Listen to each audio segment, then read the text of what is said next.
Hi hi అండి, అండి అందరికీ నమస్తే.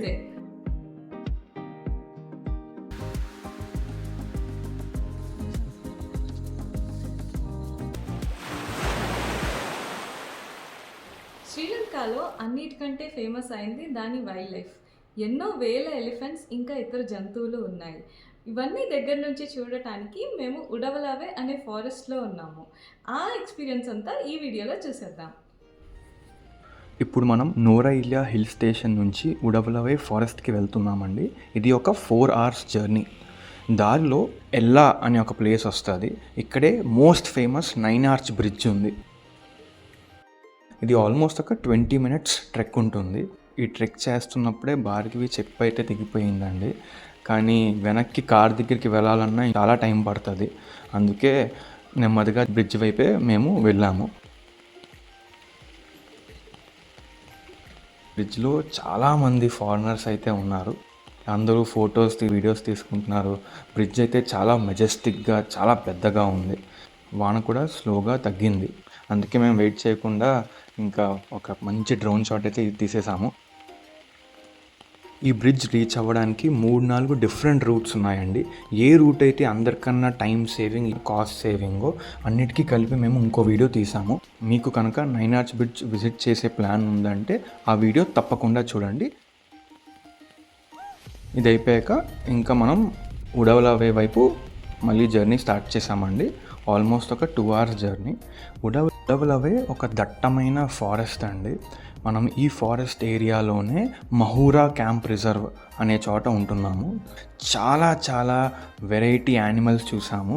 వైల్డ్ లైఫ్ సఫారీ అప్పుడే కాదు, మా టెంట్ బయట కూడా బోల్డ్ అన్ని యానిమల్స్ వెళ్ళాయి. మీకు అవన్నీ మేము ఇప్పుడు చూపించబోతున్నాం.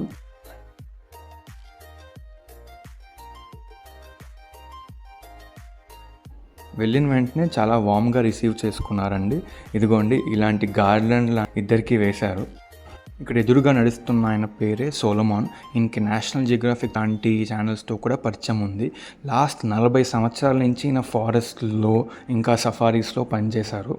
సో మనం ఇక్కడ ఉంటున్నంతసేపు ఈయన మనతోటి ఉండి బోల్డ్ అన్ని జంతువుల గురించి చెప్తారనమాట. అవన్నీ మేము మీకు కూడా చెప్తాము. భార్గవితోటి ఒక దీపం వెలిగించమని చెప్పారు. దాని తర్వాత ఇక్కడ ఫేమస్ కింగ్ కోకోనట్ అని అంటారంట దీన్ని. ఇన్ఫ్యాక్ట్ ఇది సివిల్ వార్ టైం అప్పుడు దీన్ని సెలైన్ కింద కూడా వాడేసేవారంట.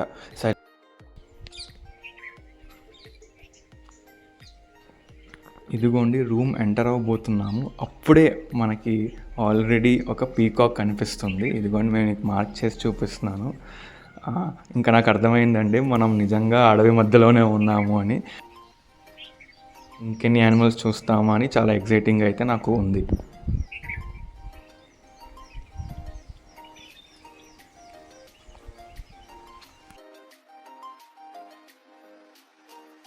ఇది మా రూమ్ అండి. ఇంక 2 parts ఉంటాయి. ఫస్ట్ పార్ట్ ఏమొచ్చి కొంచెం డార్క్గా ఉంటుంది, లోపల ఇంకొంచెం లైటింగ్ ఉంటుంది. వీళ్ళైతే ఎక్కువ బ్లేడ్స్ లాంటివి అవి తక్కువ వాడుతున్నారనమాట. ఎందుకంటే ఫారెస్ట్ మధ్యలో ఉన్నప్పుడు కొంచెం ఫారెస్ట్ తగ్గట్టుగానే యాంబియన్స్ మెయింటైన్ చేయాలి అని వీళ్ళ ఉద్దేశం.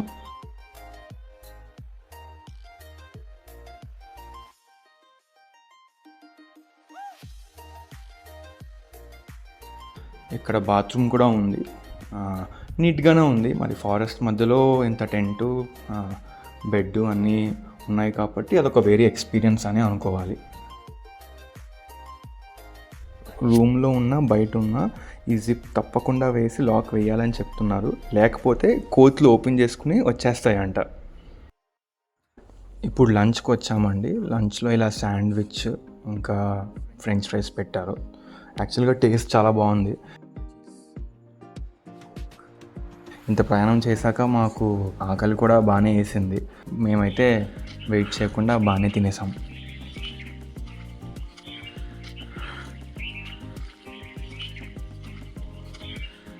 ఇప్పుడు మనం లంచ్ చేసి తిరిగి రూమ్కి వెళ్తున్నప్పుడు మళ్ళీ ఇప్పుడు ఇంకో యానిమల్ కనిపిస్తుంది.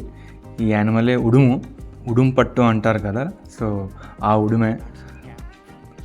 ఇదిగోండి దగ్గర నుంచి నేను వీడియో తీస్తున్నాను. ఈ ఉడుములు ఉండటం వల్ల పాములు రావంట. సో అది అడ్వాంటేజ్ అంట ఉడుములు ఉంటే.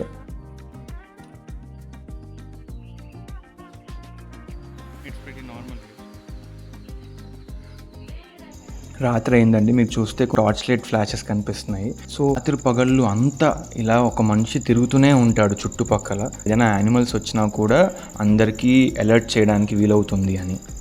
ఇది వీళ్ళు మాకు చేసిన డిన్నర్ అరేంజ్మెంట్ అండి. ఫారెస్ట్ మధ్యలో ఇలా క్యాంప్ ఫైర్ లాగా వేసి చుట్టుపక్కల 4 టేబుల్స్ పెట్టి ఇక్కడే డిన్నర్ మాకు సర్వ్ చేస్తారు. క్యాండిల్ నైట్ డిన్నర్ కన్నా ఫారెస్ట్లో క్యాండిల్ నైట్ ఇంకా బాగా అనిపించింది మాకు. ఇక్కడ సోలమన్ గారు వచ్చి రేపు మనం వెళ్తున్న సఫారీ ఏ టైం స్టార్ట్ అవ్వాలి, ఏ టైంకి అక్కడ చేరుకోవాలి, అవన్నీ మాకు ఎక్స్ప్లెయిన్ చేస్తున్నారు. మన క్యాంప్ నుంచి స్టార్ట్ అయిపోయామండి. 5:45 AM మనం స్టార్ట్ అయ్యాము. అర్లీగా స్టార్ట్ అవ్వడం వల్ల అడ్వాంటేజ్ ఏంటి అంటే కొంచెం చల్లగా ఉంటుంది, యానిమల్స్ కూడా ఈజీగా కనిపిస్తాయి, అండ్ మనుషులు కూడా కొంచెం తక్కువ ఉంటారు. ఇక్కడ నుంచి ఒక 20 minutes ఉంటుంది మన సఫారీ యొక్క ఎంట్రన్స్. ఇదిగోండి, స్టార్ట్ అవుతూ 15 నిమిషాలు కూడా అవ్వాలా, అప్పుడే ఇంత పెద్ద ఎలిఫెంట్ కనిపిస్తుంది.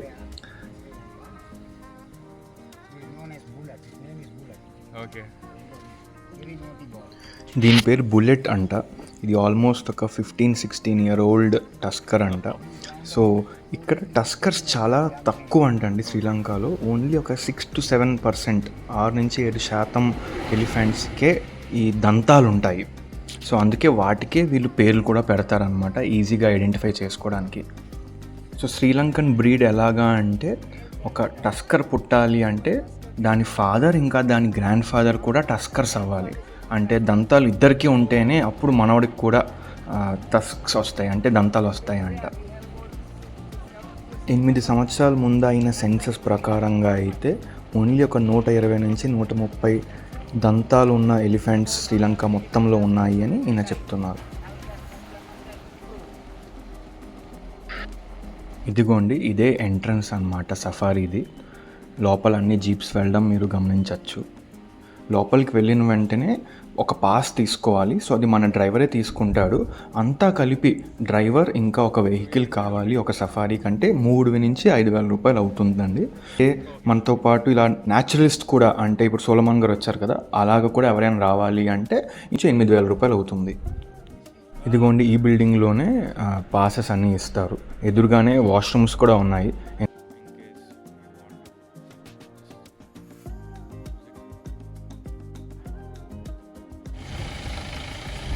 వెహికల్స్ అన్నిట్లో మాదే అందరికన్నా చాలా బాగుంది, చాలా కొత్తది కూడా అనిపించింది. ఓన్లీ 4 కూర్చోవడానికి కెపాసిటీ ఉంది. సో చాలా కంఫర్టబుల్గా కూర్చోవచ్చు. అండ్ ఇది సేమ్ టొయోటా హైలక్స్ అండి, అది చాలా మంచి కారు. డీటెయిల్స్ నేను మీకు కింద డిస్క్రిప్షన్లో ఇస్తాను. Please get in.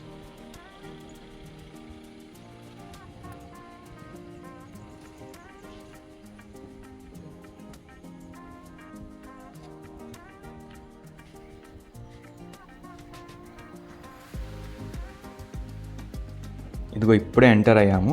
అప్పుడే మనకి ఒక రెప్టైల్ కనిపిస్తుంది, అదే ముసళ్ళు.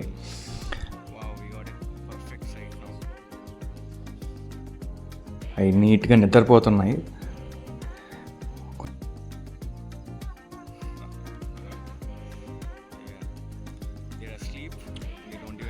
సో ముసళ్ళు అయితే మెయిన్లీ రాత్రిపూట్లు బయటకు వస్తాయంట, బయట కూడా తిరుగుతాయంట లేక్ నుంచి బయటకు వచ్చి.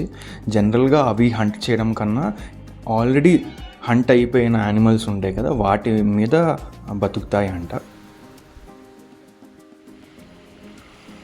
సో రోడ్ అయితే ఏముండదు, ఇలా ఫారెస్ట్ మధ్యలో వెళ్ళడమే. సో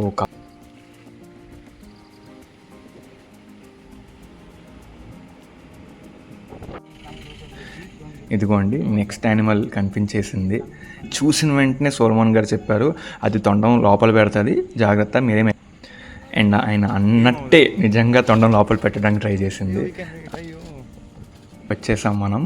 చాలా ఎలిఫెంట్స్ ఉన్నాయండి ఇక్కడ. 1, 2, 3 కౌంటే చేయలేం, చాలా ఉన్నాయి. కొంచెం ముందుకు వెళ్తున్నాము బాగా కనిపించడానికి.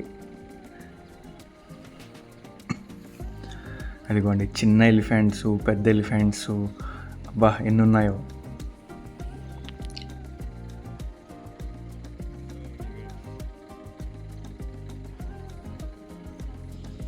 దంతాలు ఉన్న ఎలిఫెంట్స్ దగ్గరికి వస్తే కార్స్ వెంటనే దూరంకి వెళ్ళిపోతాయండి. ఎందుకంటే దంతం కనుక తగిలితే కార్కి పంక్చర్ అని అయిపోతుంది, లేదా పెద్ద హోల్ అయితే పడిపోద్ది అని వీళ్ళకి భయం. దంతాలు అంత స్ట్రాంగ్గా ఉంటాయంట. ఇక్కడ చాలా పీస్ఫుల్గా ఉందండి. అసలు ఏం సౌండ్ లేదు, జస్ట్ ఆ ఎలిఫెంట్స్ తినే శబ్దం ఇంకా ఆ గాలి అంతే. ఎలిఫెంట్స్ తింటున్నప్పుడు ఆ గడ్డిని చింపి దాన్ని నేలకు అలా కొడతాయి, సో దట్ ద గడ్డి మీద ఉన్న మట్టి కానీ ఇన్సెక్ట్స్ కానీ పడిపోతాయి అని. అసలు ఇక్కడే మేము ఒక 15-20 నిమిషాలు అలా ఉన్నాము. జస్ట్ చేపల్ని ఎక్వేరియంలో ఎలా చూస్తామో అలాగే ఈ కార్లో కూర్చుని మేము ఎలిఫెంట్స్ని అయితే అబ్జర్వ్ చేసాము. చాలా బాగా అనిపించింది, పెద్ద పెద్ద ఎలిఫెంట్స్ ఉన్నాయి కాబట్టి.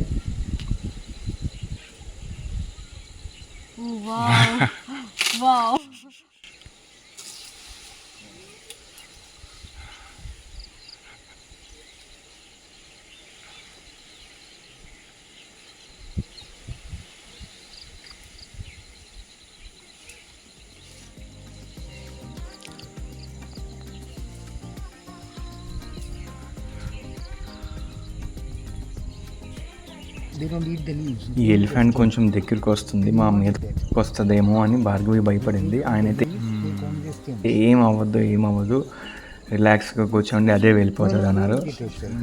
అది నిజంగానే అలా వెళ్ళిపోతుంది అన్నమాట.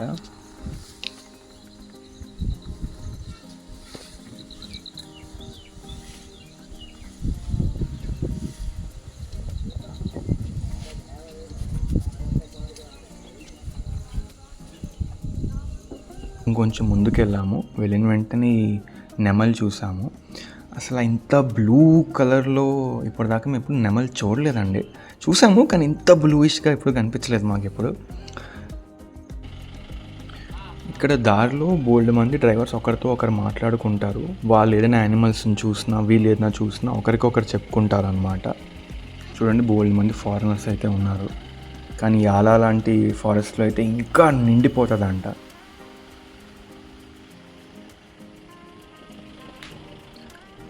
ఒకటి మాకు భలే వింతగా అనిపించింది. ఇతను ఒక బుక్ తెచ్చుకున్నారు, బుక్ మీద ఒక బర్డ్ని చూపించేవారు. అదే బర్డ్ని అక్కడ చెట్టో పొట్టో మీద కనిపించేది, సో అది కూడా చూపించేవారు. బైనాక్యులర్స్ కూడా తెచ్చారు. సో కరెక్ట్గా ఇక్కడ ఎలా అయితే ఉందో బయట అలాగే ఉండేది బర్డ్. దీన్ని అయితే సర్పెంట్ ఈగల్ అని అంటారు. ఎలిఫెంట్ చూసాము, ఇది చూసిన వెంటనే ఒక బొమ్మలాగా అనిపిస్తుంది, కానీ యాక్చువల్గా బొమ్మ కాదు, అది నిజమైన ఎలిఫెంటే. అది రెస్టింగ్ పొజిషన్లో ఉందంట. సో ఏ ఎలిఫెంట్ అయినా తొండాన్ని నేలకి టచ్ చేస్తే దాని అర్థం అది రెస్ట్ తీసుకోవాలనుకుంటుంది. సో కళ్ళు కూడా మీరు అబ్జర్వ్ చేస్తే అది ఆల్మోస్ట్ నిద్రకు వచ్చినట్టు ఉంది. ఎలిఫెంట్స్ ఎప్పుడైనా ఇలాగే పడుకుంటాయంట నుంచునే, కానీ మాకు బాగా అలసిపోతే ఇలా పడుకుంటాయంట. చూడ్డానికే భలే క్యూట్గా అనిపించాయి, అందుకే మీకు కూడా చూపిద్దామని ఈ వీడియో పెట్టాను. ఇక్కడి నుంచి మనం ఒక స్పాట్కి వెళ్తున్నామండి. అక్కడే అన్ని వెహికల్స్ ఆపుతారు, ఆపి అందరూ కొంచెం రెస్ట్ తీసుకుంటారు అండ్ బ్రేక్ఫాస్ట్ కూడా చేస్తారనమాట. ఈ ప్లేస్ కొంచెం బ్రేక్ఫాస్ట్కి శాండ్విచ్, ఎగ్ అన్నీ ఏర్పాటు చేశారు. మంచిగా బ్రేక్ఫాస్ట్ ప్యాకేజ్ తీసుకుంటే చాలా బాగుంటుంది. బ్రేక్ఫాస్ట్ చేసి మేము తిరిగి వెళ్ళిపోతున్నాము. వెళ్తున్నప్పుడు మళ్ళీ ఆ ఎలిఫెంట్ మీరు చూస్తే అదే పొజిషన్లో ఇంకా ఉంది. అంటే నిజమే కదా, అదే నిద్రపోయి ఇంకా లెగలేదు ఇప్పుడు దాకా. మేము దాన్ని కొంతసేపు అబ్జర్వ్ చేసి వేరే చోటకి వెళ్ళిపోతున్నాము. ఇక్కడ ఇంకో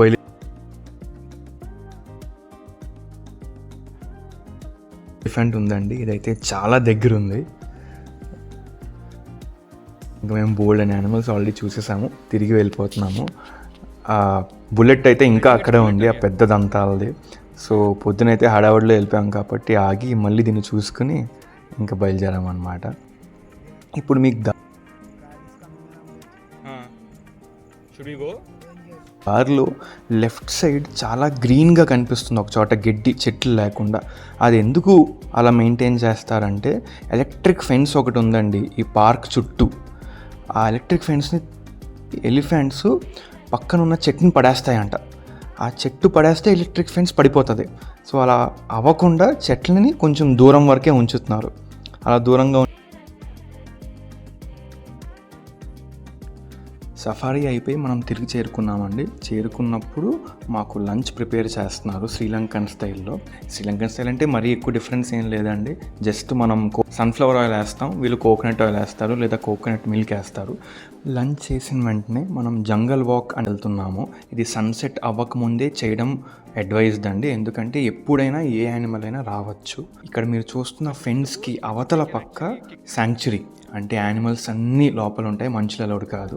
యువతల పక్క మనం ఉన్నాము. సో ఆ ఫెన్స్ ఎలా పెట్టారు, ఎలా పెట్టడం వల్ల ఏనుగులు టచ్ చేయలేవు, అది ఎక్స్ప్లెయిన్ చేస్తున్నారనమాట.